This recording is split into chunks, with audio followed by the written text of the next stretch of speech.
Hi and welcome to another Stamp with Amy K video, and I apologize today. I do have a little bit of a runny nose and a sore throat, so I apologize if I'm coughing and hacking a little bit. Hopefully it won't make too much noise in the background here. I wanted to show you a quick video. Some of you have been asking me about how I do my watercoloring, so I wanted to show you a quick video about how I created this card. So first things first, we're going to talk briefly about watercolor paper. Stampin' Up! Does have watercolor paper available for purchase. However, I have found that their supplier has recently changed the way they make the watercolor paper, and I haven't been extremely happy with the new version of it. The ink doesn't want to spread around real nicely on it like it used to. So I went out and searched and found Canson, and seemed to like the way that watercolor paper works pretty well. You can find it at any local craft store, and you can take your 40% off coupons and get a great big pack of it for a pretty reasonable price. So I recommend that you go ahead and do that. The stamp set that we're going to be working with today is Remarkable You, and I stamped the calla lilies and the sentiment from that stamp set on a piece of watercolor paper already, so that we could skip over that part of it. And I did that, I heat embossed it, so I stamped it in Versamark and embossed it with black Stampin' Emboss powder.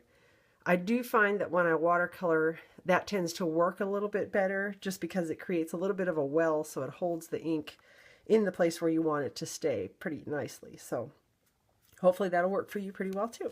So let's get started. First thing that you're going to need is obviously your aqua painter. You need to fill it up with water and then just screw the lid back on it.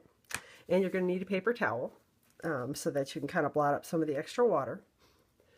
One of the tricks that I use for watercoloring to try to get an even look on the background is to get the entire paper wet with just plain water first before I start applying any ink. So in order to do that, just take the aqua painter, squeeze it, get a couple drops of water going.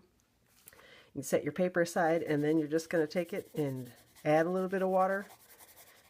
Doesn't need to be sopping wet by any stretch, just needs to be a little damp so that your ink moves around on the paper really easily. So that's the first step. Go ahead and get it all damp with just plain water. We're going to use Pool Party and do a little watercolor wash on the background. So to get that going, all that you need to do is take the center of your ink pad and squeeze down on the lid a little bit. Then open it up, and you'll see that some of the ink has transferred from the ink pad to the lid, which is exactly what you want. And then you take your aqua painter, grab a little bit of that ink, and start applying it to the background. I usually start in the area that I want to be the darkest, which in this instance is going to be right around the flowers. So I'm starting with that, doing a watercolor wash, and then pulling out from there.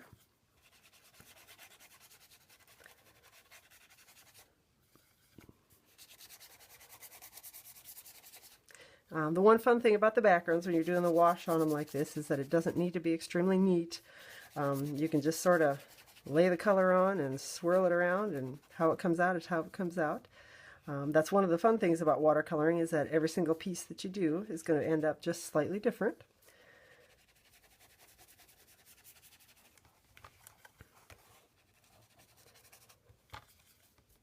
And keep on adding that ink around the flower until you get the whole background covered as dark as you want it to be.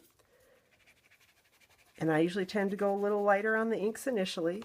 Watercoloring, you can always add more color later if you want to, but it's a little difficult to take color away. You can sometimes get it to work if you blot it up right away when the ink is still wet. Take your paper towel and blot it up if you have a little boo-boo. But for the most part, I try to just start out lighter on the ink, then I don't have to worry so much about it. All right, in between the colors on your watercolors, you're just basically going to take your aqua painter and squeeze it until the water comes out clear, and then blot it a little bit on your paper towel. For this image, I used a little Watercolor Wonder Calypso Coral and So Saffron ink for the flower, and I've already gone ahead and squeezed these so they're all set to go with watercoloring. So I started with the Watermelon Wonder and added just a tiny little bit of it down in the very center of the flower. Cleaned out my aqua painter, added a little touch of the Calypso Coral, and again cleaned out the aqua painter between times, And then finally added So Saffron and sort of blended everything together with that over the top.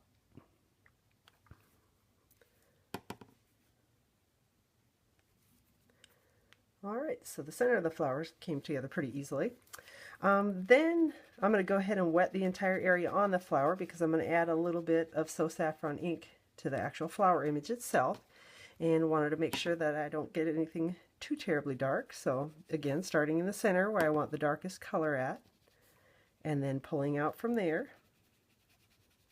just adding a little ink. Also wanted a little bit darker underneath here where there would be a shadow on the flower.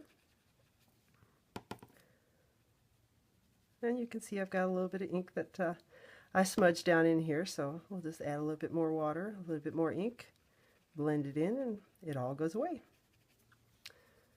Same thing on this flower. We're going to take it, start in the center. That's where we're going to add the most ink, and then pull out from there.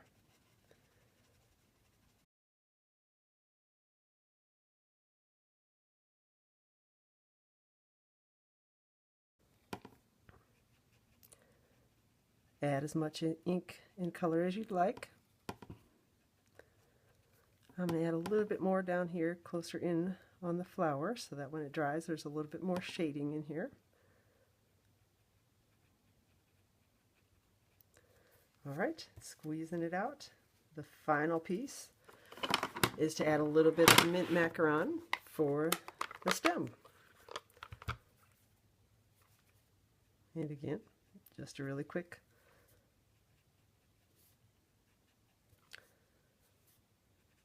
add in a little ink, and that's it. That's all there is to it. So hopefully you'll give watercoloring a try. I think it's a lot of fun. Hope that you enjoyed my video. Stop by my blog at www.stampwithamyk.com for more Stampin' Up! Project ideas. Thanks so much for watching my video.